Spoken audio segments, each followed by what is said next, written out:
दोषी पवन की याचिका इस वक्त सुप्रीम कोर्ट ने खारिज कर दी है। किस आधार पर धीरेंद्र पिटीशन हुई थी और इसके बाद क्या चारों लोगों की फांसी का रास्ता साफ हो गया है या इसमें अभी भी कानूनी अड़चन है? क्योंकि पवन ने कहा था मैं वारदात के वक्त नाबालिग था, मुझे फांसी नहीं होनी चाहिए। देखिए, लगातार इस बात की कोशिश कर रहे हैं उनके वकील और वो कि वो किसी ना किसी तकनीकी खामी को ले सके, लेकिन आज सुबह से जैसे जस्टिस भानुमति कोर्ट में साफ तौर पर कहा जा रहा था कि आप इस सवाल को पहले उठा चुके हैं, आप बार बार इस सवाल को क्यों ला रहे हैं। इसके बावजूद उन्होंने कहा कि नए नए फैक्ट से मानवीय तरीके से सोचा जाए, लेकिन कोर्ट ने जिस तरह खारिज किया है उससे साफ है। हालांकि दीपक जी सिर्फ एक कदम और आगे बढ़े हैं, यह फंदा उनके गले के एक कदम और करीब आया है, क्योंकि अभी कई सारे जो तकनीकी पहलू हैं जो हिंदुस्तान के संविधान में उन लोगों को दिए गए थे जिनसे कभी कोई गलती से कोई कानून ये ना कर सके कि कोई निर्दोष फंस जाए, लेकिन जिस तरह से इसमें ये किया जा रहा है उससे तमाम देश में एक आवाज भी उठ रही है। आप देख रहे हैं सांसद हो या आम आदमी, वो ये कह रहा है कि किसी भी इस तरह के आदमी को जिस तरह कोर्ट में साबित हो चुका उसके बावजूद ये इस्तेमाल कर रहे हैं। बस अभी चारों को एक साथ फांसी देने का रास्ता अभी साफ नहीं हुआ है, मैं यही समझता हूं। सीधे चलता हूं, धीरेंद्र आप हमारे साथ जुड़े रहिए। अरविंद के पास चलता हूं। अरविंद सुप्रीम कोर्ट से हमारे साथ मौजूद हैं। याचिका खारिज करते हुए अरविंद क्या क्या कहा गया कोर्ट की तरफ से? देखिए, जस्टिस भानुमति ने फैसला पढ़ा है और एक संक्षिप्त फैसला उन्होंने पढ़ा है। उन्होंने कहा कि ये बात सही है कानूनी तौर पर कि नाबालिग होने वाली दलील को कभी भी उठाया जा सकता है, यहाँ तक कि किसी भी स्टेज पर सुप्रीम कोर्ट द्वारा याचिका खारिज होने के बावजूद, लेकिन इस दलील को बार बार दोहराया नहीं जा सकता। यानी उनका ये कहना था कि निचली अदालत से लेकर के हाई कोर्ट और उसके बाद सुप्रीम कोर्ट ने इस दलील को सुना है और उसके बाद ये पाया है कि पवन के नाबालिग होने की दलील का कोई आधार बनता नहीं है। लिहाजा चूंकि पहले ही कोर्ट इसको खारिज कर चुका है तो दोबारा से सुनवाई का इस पर कोई औचित्य पता नहीं है। तो ये कहते हुए कोर्ट ने खारिज कर दिया। दूसरी बात उन्होंने कही कि दिल्ली हाई कोर्ट के फैसले के खिलाफ जो अपील दायर की गई है, हमें लगता है कि दिल्ली हाई कोर्ट के फैसले में कोई खामी नहीं है। तो जस्टिस भानुमति ने ये ऑपरेटिव पार्ट पढ़ा है और ये कहते हुए कहा है कि वो इस अर्जी को खारिज करते हैं।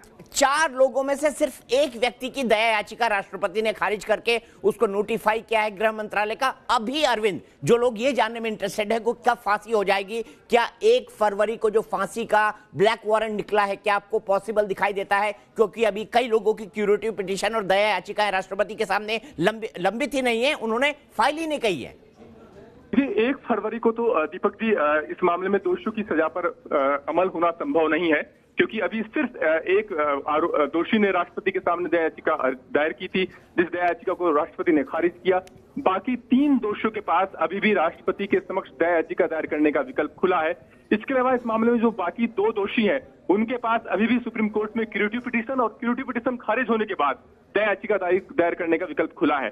तो जब तक, दूसरी महत्वपूर्ण बात यह कि दया याचिका खारिज होने के बाद भी कम से कम 14 दिन की मोहलत मिलनी चाहिए।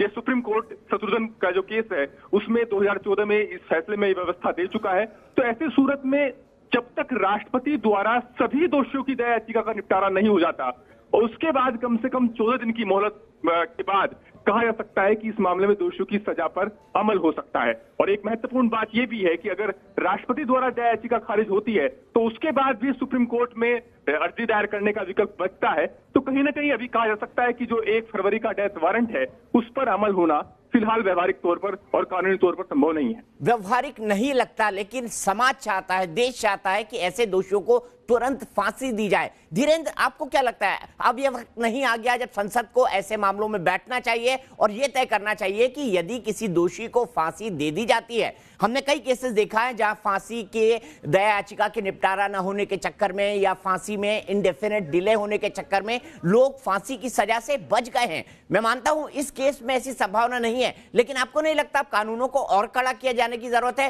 ताकि अगर कोई दोषी हो उसको फांसी की सजा दी जाए तो एक तय सीमा में उसकी फांसी की सजा हो सके? देखिए, लगभग 1 दशक में 14 ऐसे मामलों में लगभग 14 आरोपी बच चुके हैं जिनको सजाए मौत हो चुकी थी और कोर्ट ने, फिर सुप्रीम कोर्ट ने ये कहते हुए कि इनको इस पूरी प्रक्रिया में एक लंबा समय लगा इसलिए माफ किया गया, मतलब उनकी सजा को कन्वर्ट किया। इससे ये पूरा एक मैसेज है। आप देखेंगे इस केस के साथ बहुत सारी चीजें इस देश के लिए बदलाव की तरफ है। इस समय लगभग हर आदमी, और यहाँ तक कि देश के राष्ट्रपति कोविंद साहब ने साफ किया था, उस एक माउंट आबू में एक अपने उसमें उन्होंने भाषण में साफ किया था कि जो रेप, सामूहिक गैंग रेप या बच्चों के साथ रेप के जो दोषी हैं उनको दया याचिका का राइट नहीं दिया जाए।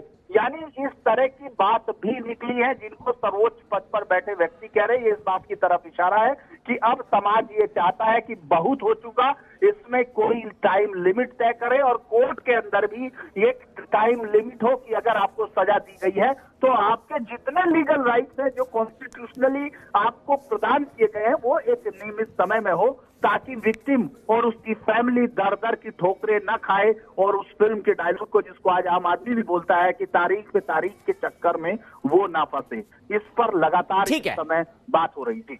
ठीक है, बहुत बहुत शुक्रिया अरविंद और बहुत बहुत शुक्रिया धीरेन्द्र। धीरेन्द्र, आप हमारे साथ बने रहिए क्योंकि हम भारतीय जनता पार्टी के नए राष्ट्रीय दोषी के वकील एपी सिंह जो अकेले ये पूरी लड़ाई लड़ रहे हैं। लड़ाई क्या लड़े जाएं, एक ऐसा केस लड़ रहे हैं जिसमें पूरा देश एक तरह से उनके खिलाफ खड़ा हुआ है, लेकिन किसी भी अपराधी को भारत का कानून, भारत का न्याय राइट देता है। और एपी सिंह क्या कह रहे हैं, सुनते हैं। Which is available on behalf of the convict Pawan Kumar Gupta to prove the juvenility. आप आगे आपकी क्या आप क्या करेंगे? देखिए, आज हमने कोर्ट में पवन कुमार गुप्ता की जुवेनिलिटी को प्रूव करने के लिए स्कूल सर्टिफिकेट दे दिया, बर्थ सर्टिफिकेट दे दिया, स्कूल का एडमिशन रजिस्टर दे दिया, स्कूल की मार्कशीट दे दी, और ये सारे डॉक्यूमेंट दिल्ली पुलिस के द्वारा 2017 में वेरीफाई भी किए जा चुके हैं। एक डॉक्यूमेंट जो दिल्ली पुलिस छुपाए बैठी थी, सेक्शन 91 का नोटिस, जिसके आधार पर उन्होंने, दिल्ली पुलिस ने वहां के स्कूल को दिया था, स्कूल के प्रिंसिपल को, गायत्री स्कूल के प्रिंसिपल को दिया था, जिसमें उन्होंने मांगा था